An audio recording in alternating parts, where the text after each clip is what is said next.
Hello and welcome to Squeenie Central.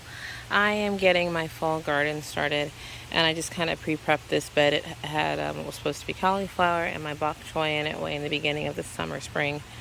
And so I've kind of almost pre-planted, oh, where'd they go? Some of my bok choy by letting it go to seed and letting the seeds land in here. So there are some seedlings that were up, and right now I probably sprayed them to death. I was watering the pre-wetting it because I'm going to plant carrots in this half of it, thinking that the bok choy is probably going to be in the right half. Sorry, I'm holding it with, yeah, there's one right there. Yeah, so that's a bok choy and that's a bok choy. That's kind of pre-planted, and there's one right there too. So we'll see where they land, where they start to form there. But I'm going to plant a little more than half this bed with carrots. So I have soaked it really, really good. And I'm just going to make, actually, I'm not even going to do that. I'm really just going to, for myself, see where I'm going here. Just knock a little bit of the mulch off the top. I'm only going to go to about there, a little more than half. And I'm going to do, I guess, 4 rows. I'm just loosening that up a little bit. 4 rows of carrots. Yeah, I can get about 4 in here. There was some hay in here from before, mulch, and then soil compost. Just making sure it's nice and wet down there. And what I'm going to do is just kind of lay those seeds right in these little itty bitty divots I made. They're nothing crazy. It's literally me just slowly. Oh, that didn't get wet. I'm going to wet that again then.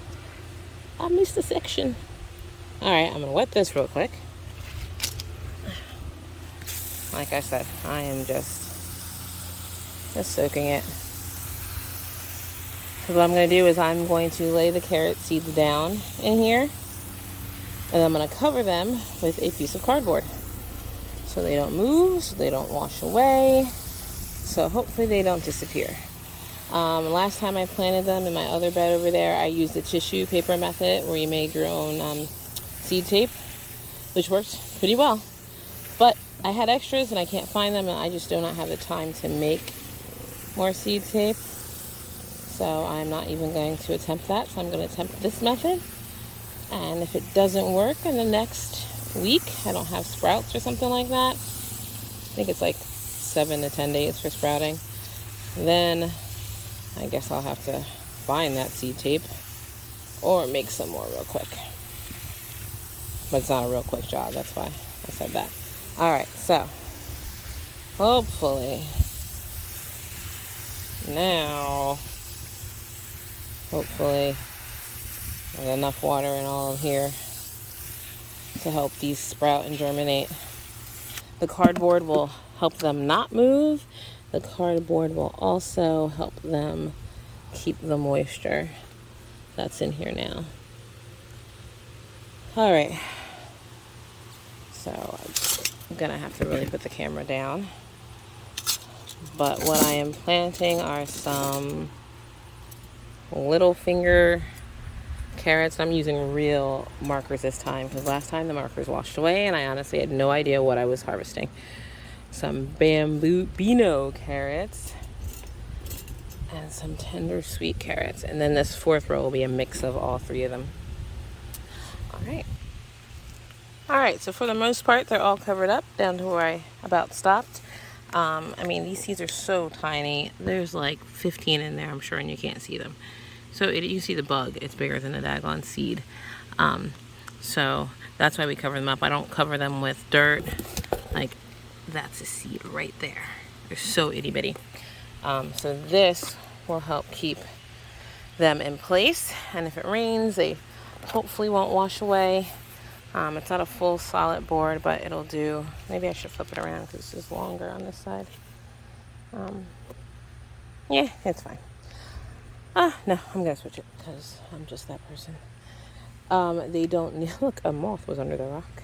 They don't need light to germinate.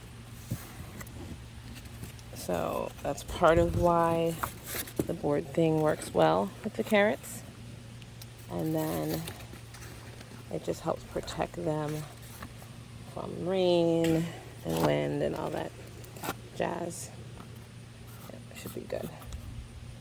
All right, so the other thing I'm going to plant a little bit of that I did not have during the summer.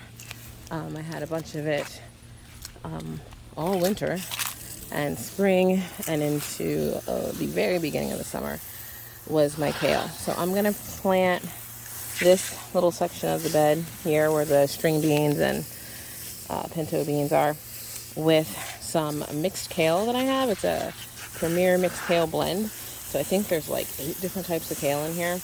And I'm really just going to throw them in here. Well, I'm going to pop a couple little holes in here with my fingers and then drop them in. And I'm just going to do that. Uh-oh. My thing came off. Because this bed is going to end up being my winter kale collard bed. I'm not starting collards because I have collards in this bed that now was exposed to moths, I'm sure. Oh, praying mantis. Look at that. It's a baby praying mantis. Well, you found your way in. I'm sure you can find your way out.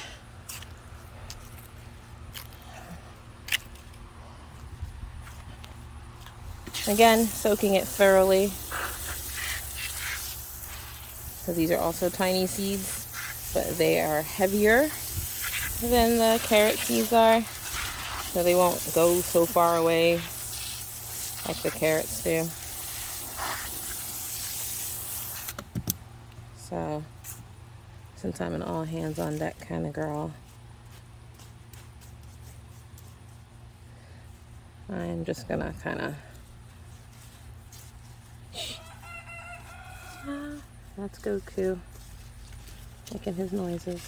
Just learned how to crow the other day. I just started crowing. I don't know if that's a learn. And we actually have another rooster in the house right now. It's 4 weeks old. Do not know what kind it is. It's supposed to be for my school, but it's a rooster. And at school we cannot have roosters. So he will be our second rooster since everyone else in our flock is a female. That's actually very good news. So the rooster is not going to be the dinosaur rooster my husband hoped for. We will try next year. But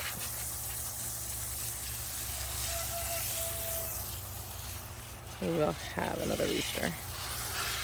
Goku's not very aggressive, which is great and lovely. I think he protects.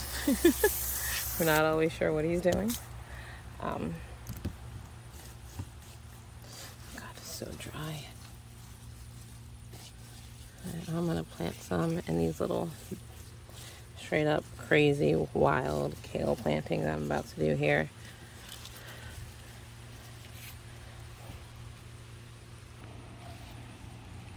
So I just kind of put the kale seeds in those divots I had made, and I'm just kind of soaker hosing it now real quick. So it's not moving. It's not actually moving the seeds around, so they should be good. All right. So that's all done and planted. And I just came over here to check on my cucumbers, and we have our first one of the year. Because if you have been paying attention, there's another one right there. They were eaten as plants several times. Sorry about that. I had to keep planting them. And right now I'm trying to remember what kind they are and how big they get, and I don't think they get very big. So I have a feeling I'll be picking that one tomorrow. Bunch in here, and this is from the second planting. So this is my group in the second planting. And that over there is the third planting, which includes Soho long cucumbers right here on the edge. And then this is some I'm So Bad Boston pickling, I think. Yeah, these are all Boston pickling cucumbers in the middle right here. And then I have 2 plants on the, oh, I gotta go fix them. They're on the edge. Hey, bye, girls. Just walks on her. I don't know why they folded in. I want these to come out this way because they're gonna get, this is a Korean, I think this is a Korean melon. I don't know, I guess it wants to be in there. Oh, I don't know why these are yellow. I don't know. So these are falling back over on this side, and then they'll be dangling over the, oh man. Kamaria, stop it! They'll be dangling over the edge of this. So that's today. These are all my volunteer tomato plants from last year. I think they're a bunch of Chadwick cherries. A couple little cherry tomatoes starting on here. They don't get a whole lot of sun. This is the only time of day they get sun, so I'm just letting them go to see what happens. And that's all for now because I have to get the dog out of the compost pile because she just chased the chickens again and go inside. Have a blessed day.